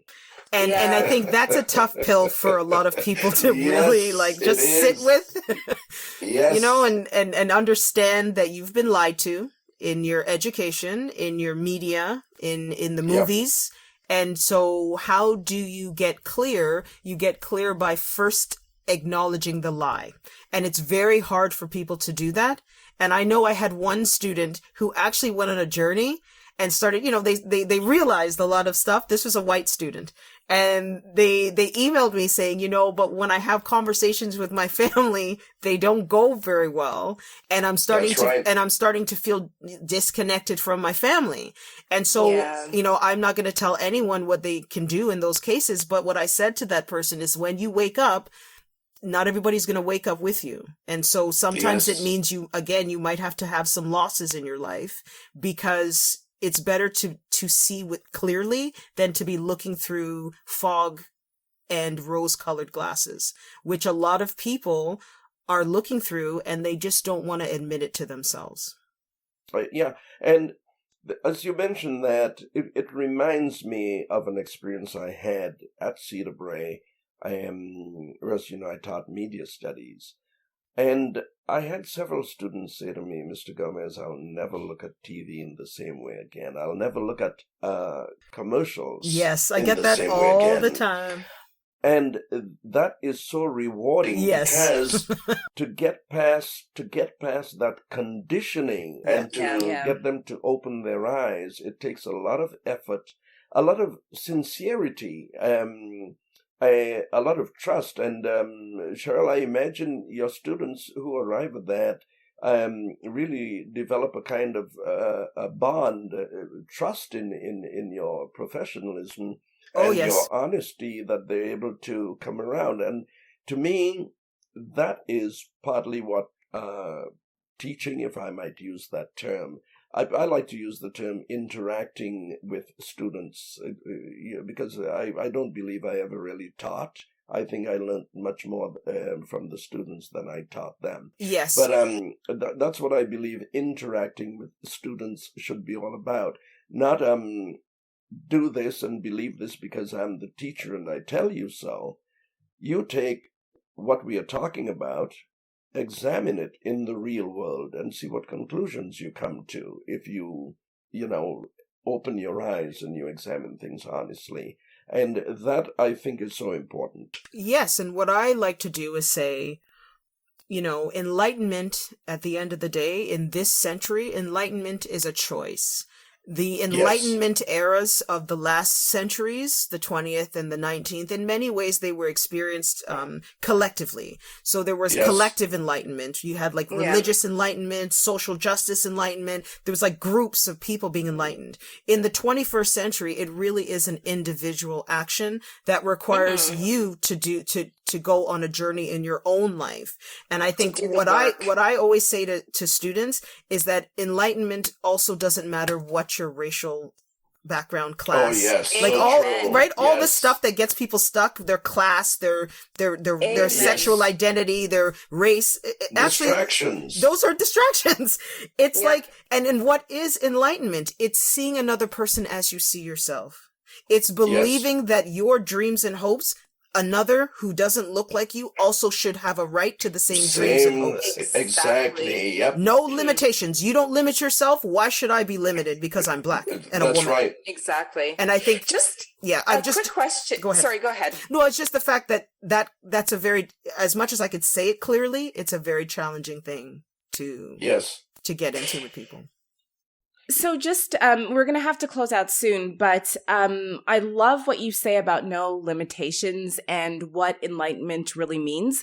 And I have a question, just on the back of that, with respect to the concept of race and saying I'm black or he's white or whatever, because a number of scientists, researchers, I think the National Geographic came out with this big study.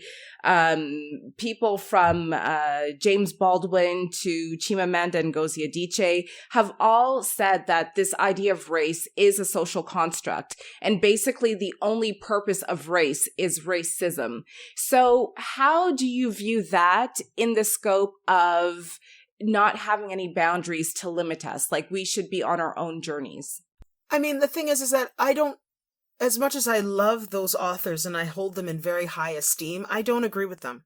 Because I don't agree with them because I think and this is the book I will write one day. A lot of the black psyche has been geared toward only seeing your blackness through racism. Okay. So the only way you see yourself is through a discourse of the racism that you've experienced and the way that you believe that the world, quote unquote, is set up with anti-Black racism in its structure. All of that is true. Okay. I'm not saying it isn't true. And I certainly am not going back to the biological definitions of race as being biology. But what I do know to be true is that race is not just a social construct. It's cultural. It's visual. What you watch about yourself is doing a lot to tell you what it means to be Black. A lot of what I know I learned. Sorry, say that again. What you watch about yourself tells you how to be Black. When I was growing up, how you see yourself reflected. But it's true. It's like, and that's not social. That's visual. It's like, I remember when I was growing up in the 90s, there were so many like Black sitcoms and movies. I learned so much about what I thought it was to be Black from watching Martin, for example, or watching watching Dynamite. Thank you. Or going back to the Cosby Show. A lot of people thought Black excellence, or living single, was the Cosby Show, is Black excellence, and that's not that's socialization. Like being the idea of a social construct requires you to be in interaction with a person. And often how we learn about ourselves, it's not through interaction with other people. It's through content. It's through products. And so I think we need a much more, Baldwin was speaking how many decades ago? We need a much more nuanced understanding of race that doesn't just cloak it in the social and with the racism. Because the truth is, if you were to go, like, I've met a lot of like continental Africans, and when they come to North America, they're always confused about like, oh, am I Black now? And they don't know, they don't, that's right. They don't, but yet in their own countries, if there isn't a very clear delineation of who's the maid, who's the servant, who, right? They actually have a hierarchy. It's just that they don't see it until they come to the North America context, and there is no Black wealth in North America, whereas in Africa there is Black wealth. So they actually have a sense. So it's to me, you can't separate race from class, is what I'm basically saying. Well, but the thing is though, like you mentioned, like seeing these television shows to give you a sense of Blackness. How many versions of Blackness exists? I mean, I've been to Gabon, I've been to Tanzania, I've been to South Africa, I've been to Ethiopia, I've been to Morocco, and it is outstanding to see how there are distinct cultural differences. Most definitely there are similarities in foods, maybe in some rhythms, maybe in the level of melanin in the skin, and there are like vast cultural differences. So what is Blackness? Like the first time I went to Africa, I went to Gabon, and I had all of these, I'm laughing because I was so naive. Like I had all of these ideas in my mind based on what I had seen growing up in Toronto. And I literally got off the plane and I was like, yes, my African brothers and sisters. And they were like, who are you? They were like, who is this? You know what I'm saying? Like, oh my gosh. So I asked the question because but I have an answer for you. Okay, go. I do. To me, and this also might sound funny to people, but I'm a big music person. You want to know what it means to be Black? To me, it's like, listen to reggae music. Okay. Listen to Afro beat. Listen to the music of the diaspora. And a lot of what it means to be Black is having that heart connection. That for me, because I think about when I travel, I can go to any place. I see Black person. We don't know each other. We might smile and nod. We're not having a real interaction, but it's like we have a heart connection with each other. And so for me, Black people, just as a people, we tend to center our heart energy, not our rational, logical mind, and have to have a reason for stuff. Because often the things in our cultures that we've developed, there's no you can't explain it. It's like, there's no, so to me that's like, why. Like you haven't done the NPV calculation before, like testing your business model. It's just like on a feeling. And that's why I say, what does it mean to be Black? Often it's a feeling. It's like a feeling. It's a sensibility. It's a connection to honestly community, earth, to just life. And that's the reason you can go into some Black communities. You don't even know the people, but it's like you feel so comfortable. And you're thinking, but these people are so different to me. Yeah, but you're not, they're not different. So then it may be in the sense that culture, whatever it means, trumps race, if I might use that expression. I think increasingly, I do believe that. Yeah, I think it's about culture. It is. Yes. So now I want to jump back to W.B. Du Bois, who said that the problem of the 20th century would be the problem of the color line. And here we are in the 21st century. So I imagine, well, I don't know that he thought it would have been solved in the 20th century, but here we are in the 21st century, and we are talking about now post-humanism or transhumanism, which opens up another frontier, if I might use that term, the frontier of then what it means to be human. And what it means to be quote unquote Black within that context that I think we're in already. We're not getting there. We're already there with AI. And that brings up a whole other thing about, again, being Black, which I don't think will ever go away. But to be honest, Henry, I think you kind of just summed up the conversation. I think in the 21st century, people are, all the cries, whether it's Black Lives Matter, doesn't matter what it is, we're basically saying what it means to be Black is the same thing that it means to be human.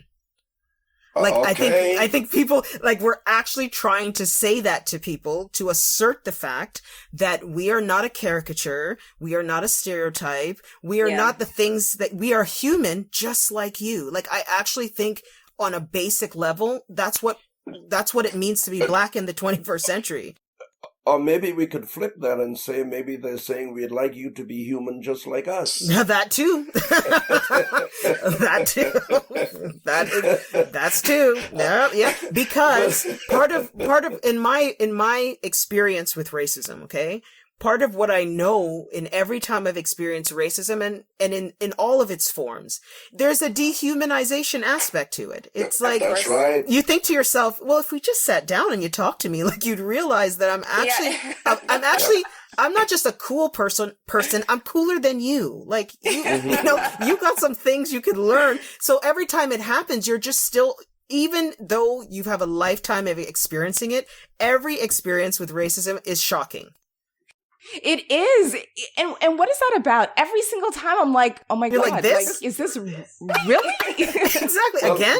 This again? You see, because we go on the journey of being human and simply living. So I think that's why it becomes shocking, because time goes by and we get to be in quote unquote a comfortable position, not comfortable as in being desensitized, but comfortable as being normal, living a life that any person should live. So when these things come up, it's like, oh, here we go again. Yeah, it's like, you almost feel like, for me, it's almost like, I almost feel like, okay, these people are stuck in some kind of time warp, because that's right. I'm living in the present, but that experience always takes me back to like another time. And it says to me, that's, just to sum up the conversation, I think even everything we've been talking about media and currency and information, the reality is that until we're able, I almost compare it to a level, when we talk about the sound leveling, until we're able to get everyone's sound needs to be level, where everyone is in the same year, right? In the same politics of today, that's when you'll have a true revolution, when everyone can truly see through the eyes of another. And I don't want to be too kumbaya, because most people probably think, well, that's never happened. So why can we, why would we dare imagine that it could happen? But the only reason I have some faith that it is possible in this era is because we're living in an era that we've never seen before. Yeah, true. True. So why can't we just throw all the rules out the window? Yeah, I'm Bitcoin, for example. There you go. No, but it's true. Why?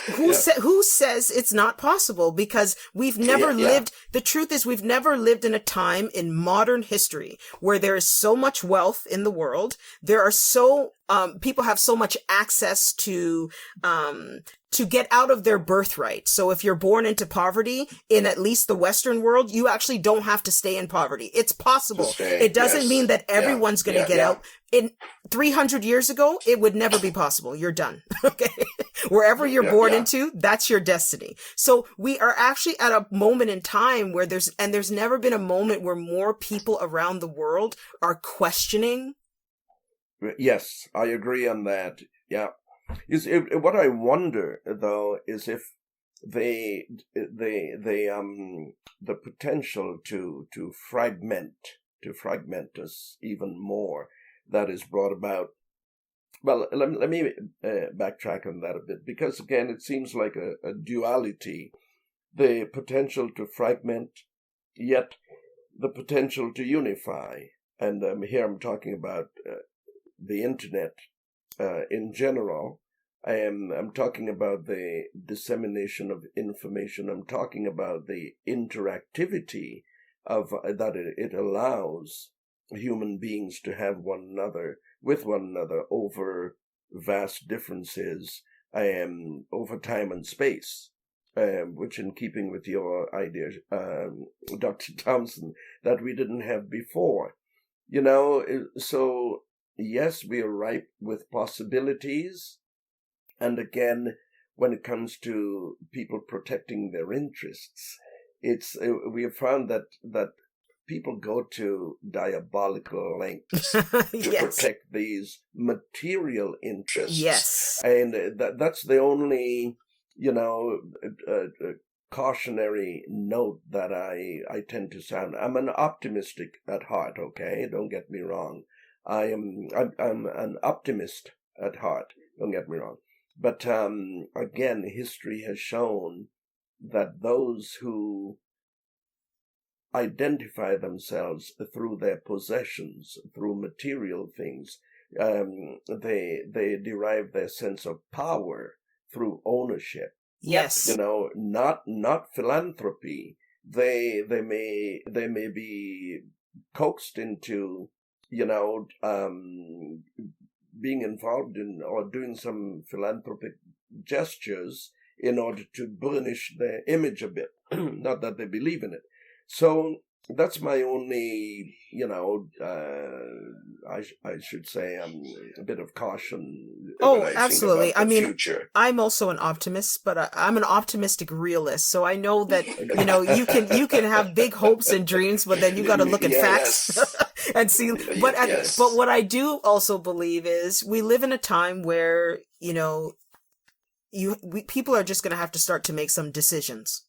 Yes. Like hard decisions. We see it with the environment. It's like, what world do you want to live in? Like we can't be in the fog of the 20th century where people just wanted to, what was the ideal life? If you ask someone, what do you want to do in like 1975? Oh, I just want to have a family and get a house and move out to the burbs and just have a quiet life. That mentality, just understand that that's a piece of fiction in today's world, because you can still have a family and get that house that you want, but you have to be still politically engaged, right? You can't just now go into a fog and say, well, I'm just going to live in my little corner and everything's fine with me. We have to make real decisions about the world that we want to live in. And the only way to do that is to step out of your house, learn to get to know people in your community first, then create that network, if it's digital, if it's in the real world, and then actually have a plan of action. I think one of the things that keeps people imprisoned is they think their ideas have to be really big. Like, can you say that again, please? One of the things that keeps people in a prison and keeps them frozen to act is that they think their ideas have to be really big. Exactly. I think that is a key takeaway of this discussion. It is so important to internalize that and realize that even if you take small steps, it's a step. It's a step. Exactly. Totally. Well, Dr. Thompson, Henry, a pleasure. I wish we could speak a bit longer, but I think my daughter will be home from daycare very soon. Whoa, we're close to 2 hours. Wow. Yeah. Yes, it was very long, very long. Yeah, and it's gone by so quickly. Before we wrap it up, are there any closing sort of words or statements or pieces of advice that you would like to leave with the listeners? Wow. I mean, I can go first. I think, this is actually something that I tell my students as well. Your life is actually not your own. The moment you're born into a culture and a place and a space, you have a duty to others. And I think my grandmother always used to say that she was a very principled woman. And I think I want people to listening to this understand that you are an individual, but you should also care about your neighbor, your community, and people who are living in your country. Because if you don't, then that seed of selfishness and narcissism, it just breeds such negativity and doesn't actually help us heal. So I think that's the takeaway that I would give.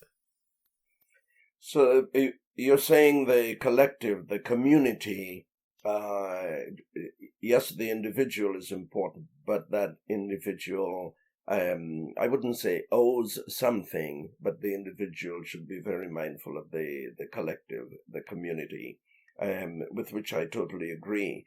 The concept that we are our own and we have agency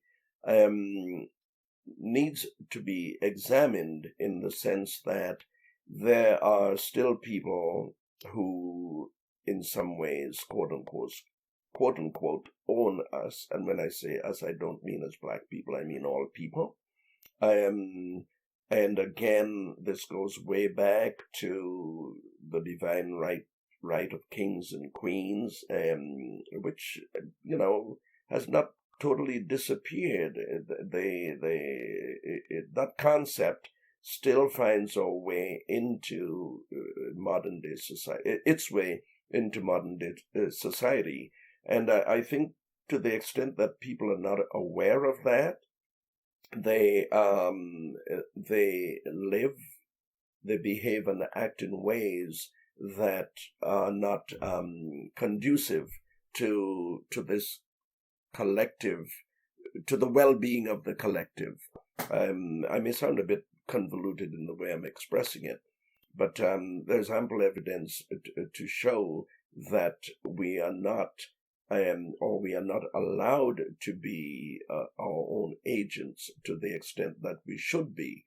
But nevertheless, I agree that as human beings, we have to be caring for one another. We might have no choice pretty soon. Maybe already right. we have no choice because that's right. This, despite explorations, to Mars, the moon, whatever, this is the planet we live on. This is the one we know. And we have to come to the point at which we really have to care for one another in a very tangible way. Yeah. Yes. Indeed. Wow, I think we may have to organize a part 2 or discussion in another few months because the time has gone by really quickly. And I mean, I think that there are so many more things that we could have covered today. No, absolutely. I thank you very much for inviting me to be part of this. And thanks to Dr. Thompson for, I've learned so much. Being part of this discussion. Dr. Thompson took us to school from the outset. I'd like to say that, I'm enlightening one child at a time in my practice as an educator. And I'm just loving it because, I'm saying the things in classes. Henry, I never got the chance to take a class with you when I was at Cedarbrae. But I know from my own experience, I'm teaching the things in my classes that I was never taught. And I'm saying the things that I wish somebody told me when I was like 16, 17, going on to 20. That is powerful because that was my experience as a teacher, all through my career. There are some things that I was taught because I grew up in Trinidad, and there were some things that were passed on by my teachers who, as I look back, to them teaching was not a job; it was a passion. Yes. It was next to parenting, and I took a lot of that with me into my practice as a teacher, as an educator. And now that's not to say I was perfect, but No. as much as I could have been, I took those things, and to me, a student was close to being my child, and always it was. So if this were my child, how would I react? What would I do? And then conversely, I brought the same thing home in dealing with my children. If this were one of my students, what rights would I respect? What boundaries? No, it didn't always work, but the thing is that increasingly I've been having these conversations even with one of my colleagues. It's like we need to introduce an ethics of care into education. Yes. It's not just about the books and the reading and this and that. It's like people have to learn there has to be a care, an ethic where it's like you care about yourself, you care about your other students, you care about education, you care about me as standing in front of the classroom, and we just don't do that. We act like that's an unspoken given, but it is not. It is crucial. It is crucial. I used to tell my students, look, the subject matter, English, especially English literature, which allowed me a lot of latitude.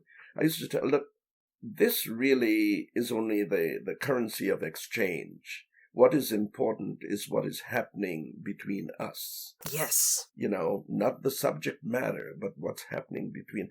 And so those are the concepts. In some ways, I wish I was still teaching. In some ways, I wish I were interacting with undergraduate students just to have that experience beyond the secondary into tertiary education, But to me, these are valuable concepts in education that if we don't have, then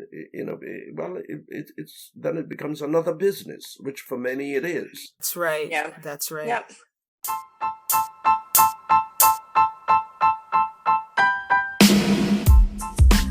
Thank you so much for listening, and I hope you enjoyed this episode. I'd like your thoughts on something. Do you think people who don't watch television and who are constantly online are more likely to believe in conspiracy theories? Email me your thoughts at saida@fosterinclusion.com. That's SAIDAH at FOSTERINCLUSION.com. The show's Twitter handle is at Foster Inclusion, and my Twitter handle is at Saida Gomez. That's SAIDAHGOMEZ, or Z for my American listeners. Visit Dr. Thompson's website at www.drcherylthompson.com. That's DrCheryl.com. Her Twitter handle is at Dr. Cheryl T. Connect with Henry Gomez on Twitter at Real King Cosmos. That's RealKingCosmos. Bye!